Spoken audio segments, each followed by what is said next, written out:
Lahat yan ay nakatingin na sa 2028. Ngayon yung labanan. Ngayon siya mananalo o matatalo going into 2028. Not next year, not 26, not 2026, not 2027. Ang labanan ay ngayong 2025. Sana ma-realize niya yon. Wala nang maraming paligoy-ligoy pa. Diretso sa punto na. Maiksi lang ang komentaryo, pero diretso sa punto. Maraming kuro-kuro, may tiwali, may totoo. Dito, sa Puntong Diretso tayo. Punto Diretso. Okay, may iba tayo. Dito na tayo nga, dito sa alignments na ito sa Senado. Pasukan nga natin tong issue na to. Kaya nga tama ka eh. Anong klaseng majority ito? Pag sinabi mong majority, in support sa administration. Pero, tingnan mo, sa SONA mismo, hindi atin si Bato, na part ng majority. Tama. Insulto yan sa administration kay PBBM. Yung member ng majority na supposed to be majority sumusuporta sa administration, hindi aaten sa SONA, babastusin yung SONA. Ano yan? Pangalawa, si Marcoleta, member ng majority, alam naman natin kung sinong iimbestigahan yan. Mga kampo ni Marcos yan at ni Romualdez. Di ba? Kasi pro-Duterte yan si Marcoleta. So ngayon, ang tanong, papayagan ba ng Malacanang na ang majority sa Senado na kinikreate ni Cheese ay majority para sa Duterte? Dapat ang majority sa Senado pro-admin yan eh. Diba? Pero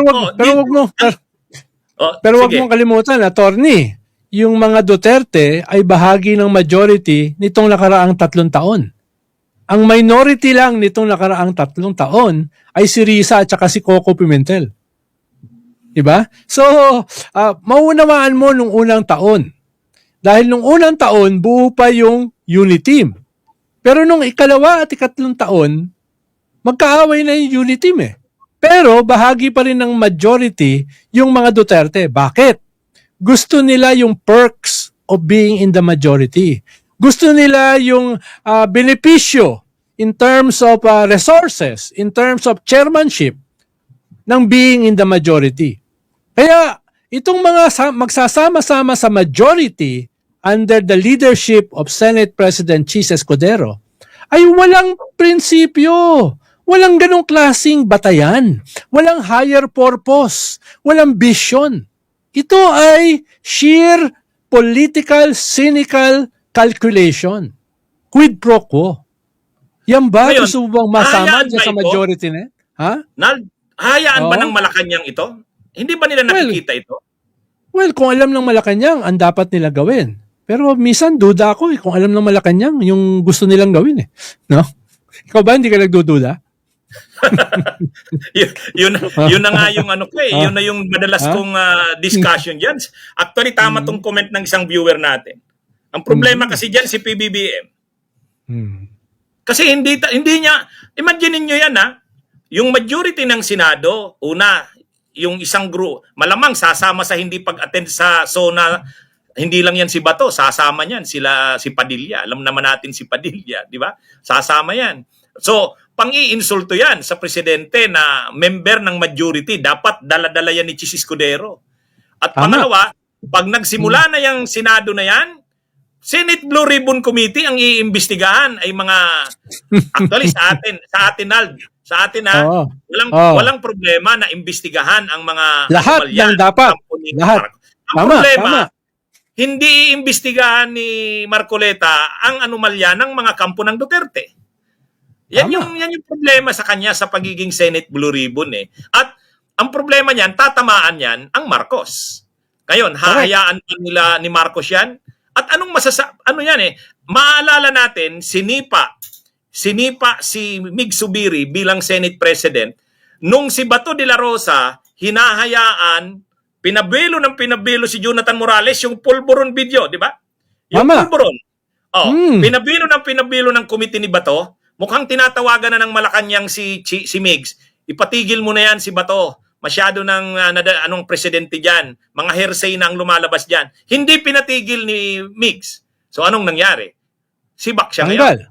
Tanggal. Ito ngayon si Cheese, pag gumalaw na yan sila Marcoleta at ginamit na platform yung Blue Ribbon na yan para siraan ng administrasyon ni Marcos, tatawagan na naman yan si Chis Escudero. Ngayon, delikado si Chis dyan. Posibleng hindi tatagal ang pagka-Senate President niya dyan. Kasi hindi naman papayag ang Malacanang na sa ganyan. Sa tingin ko, ito rin kasi ang problema nga dito sa Malacanang din eh. Maraming senador dyan na naghihintay naman yan kung anong sasabihin ng Malacanang. Halimbawa, yung magkapatid na Tulfo, kung sabihin ng Malacanang, wag kayo kay Chis, kasi kasama niyan yung Pro Duterte Bloc, susunod ang Malacanang dyan eh. Ang problema parang hindi nga gumagalaw ang Malacanang. Ito yung sinasabi natin na tinanong kita ni Tonal. Bakit hindi bumuo ng isang majority na ang magkakasama ay kahit papano, sila halimbawa yung magkapatid na Tulfo, sila Gatchalian, kahit na si Lito Lapid, pwede nang isama, plus itong veterans block ni Tito Soto, Lacson, Subiri, saka si Loren, plus pwedeng sumama dyan itong independent block na na itong sila Kiko, si Bam, baka nga si Risa, pwede pang i-consider yan kasi lalabas anti-Duterte ang ang majority. Kung ganun sana, walang problema yung sumama sa majority si Kiko at si Bam. Pero hindi yun ang sinamahan nila. Pro Duterte ang kasama nila. Hindi anti-Duterte. Dahil, bakit sabi mo hindi nga pwede kanina, yun, Al? Bakit hindi pwede? Bakit hindi pwede? Dahil sa sinabi mo kanina, walang malinaw na posisyon yung Malacanang. Walang malinaw na posisyon yung presidente. Yun yung dahilan. Diba? Yun yung dahilan. Halimbawa, nangyari kasi yung pagpalit kay Mig Subiri before the midterm elections. Ibig sabihin, kailangan pa ng mga senador si PBBM dahil tatakbo sila sa midterm eh.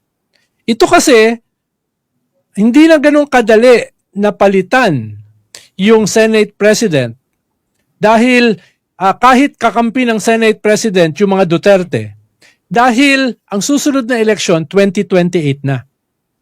Mabilis na nagiging lame duck ang presidente. No? Ibig sabihin, problema na nga yung wala siyang desisyon. Mas problema pa dahil iba yung panahon.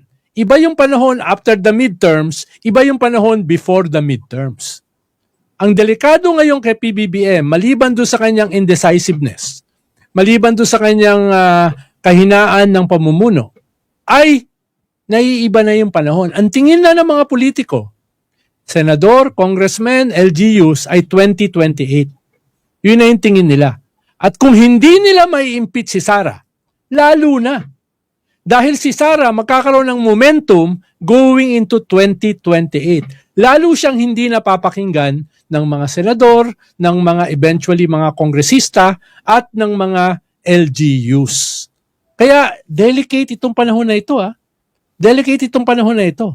Kung hindi nila mai-impeach si Sara, kung hindi nila maayos yung majority sa Senado, ay mabilis na magiging early lame duck si President Bongbong Marcos. Yun yung mangyayari. Pero sa tingin mo, sana kung magiging decisive si PBBM, mapapasunod niya pa yung mga senador na yan? Pwede pa. Pero ngayon na lang yan. Kung hindi niya magagawa ngayon yan, paano pa next year? Halimbawa. Mukhang kailangan niya ng magaling na political advisor. Halimbawa. Kung katulad hindi ng advisor ni Pinoy noon. Political advisor ni Pinoy noon. Halimbawa, kung hindi magsasucceed ang impeachment ngayon, mahirap na yan ulitin next year. Diba? Dahil 2026 na eh. Lahat yan ay nakatingin na sa 2028. Ngayon yung labanan. Ngayon siya mananalo o matatalo going into 2028. Not next year, not 26, not 2026, not 2027. Ang labanan ay ngayong 2025. Sana ma-realize niya yon. Bunyog, bunyog, halikan na kasama ka. Bunyog, kapag buklod ay may pag-asa. Luzon, Visayas, Mindanao, isa ang pananaw. Sa bagong Pilipinas ang bunyog isisigaw.